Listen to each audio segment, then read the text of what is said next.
اللهم صل وسلم وبارك على سيدنا محمد وعلى آله وصحبه وسلم. كل سنة وانتم طيبين. النهاردة 4 رمضان، يعني هو النهاردة 5 رمضان بس ده فطار 4 رمضان اللي هو امبارح. طبعا أكل شعبي، أكلة شعبية كده اقتصادية بسيطة مصرية بحتة. يعني بنطلع شوية من مود الطبيخ، من مود اللحوم. بتوفر يوم. تعبانة بقى زهقانة مش عايزة تطبخي، يعني الأكلة دي بتسهل عليكي كل حاجة وبتوفر عليكي كل حاجة. الأكلة دي أكلة شعبية، لو جبتيها من أي مطعم، من أي مطعم شعبي، فول وطعمية مثلا، هيتكلف عليكي كتير جدا، هتعدي 150. يعني أنا لما قعدت أحسب كده، أنا عمري ما جبت طبعا من مطعم برا الحاجات دي، لكن بتوقع يعني السعر او بخمن ممكن تطلع اكتر من كده بكتير. الاكله دي عباره عن فول وطعميه سلطه بدنجان، شويه دقه، يعني حاجات مش هتكلف عليك لو عملتيها في البيت، لكن طبعا لو اشتريتيها من بره بتتكلف عليك كتير.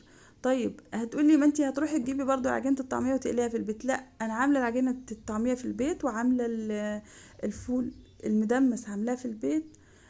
انتي قبل رمضان بيوم بتجيبي كيلو فول مدمس، وبتنقعيه 12 ساعة، وبعدين بتحط عليه معلقة رز ومعلقة عدس ونص معلقة كركم صغيرة، نص معلقة سكر، وبتسيبيه على النار، على نار هادية لمدة ساعتين. بتبصي تلاقيه أحلى وأجمل فول مزبت زي الكهرمان كده، حاجة كده من روايح زمان.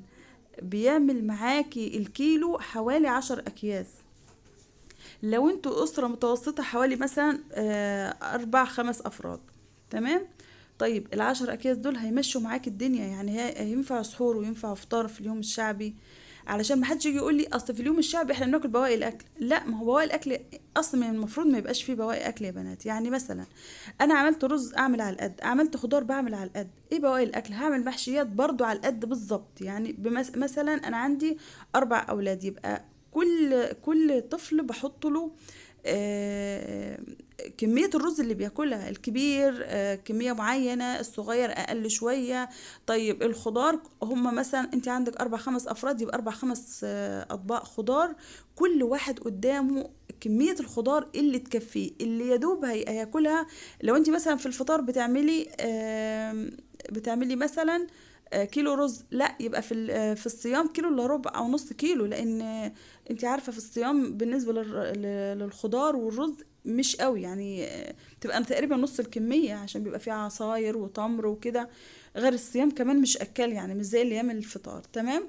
يبقى المفروض ما يفوتش، مفيش حاجه اسمها بواقي اكل. كل اللي انا بقوله ده عشان اوصل لك فكره ان مفيش حاجه اسمها بواقي اكل، لان تسخين الاكل ده مضر جدا. ما ينفعش تسخن الرز او الخضار تاني يوم، او حتى المحشي. طب اعمل ايه في البواقي؟ ما يبقاش في بواقي، ما يبقاش في بواقي، انت ماشيه على قدك، اللي هو اعمل كل حاجه على القد بالظبط. المهم، طيب عشان ما تتوهش مني، انا مسكت طماطمايه قطعتها صغير، حطيت فلفل اسمر وكمون وشويه شطه صغيرين. لما الطماطم اتهرست معايا، قصدي زبدت معايا كده، حسيت انها استوت، هرستها بالهراسه او بالسباتولا.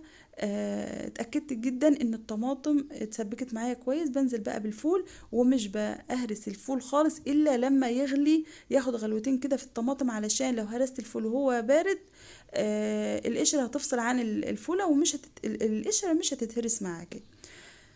بس خلاص، عملنا شوية فول، وعملنا جنبيهم بطاطساية واحدة قسمتها على طبقين، شوية سلطة، طبقين سلطة، على طبق بدنجان بشوية دقة من اللي انت برضو كنت عاملاهم. المفروض بتبقى عاملة شوية دقة، فرمة شوية فلفل على معلقة زيت ومعلقة خل، وحطهم في الفريزر، تمام. ما اشتريش بقى خل بتاع ده دقة، ما اشتريش مثلا فول، ما اشتريش طعمية.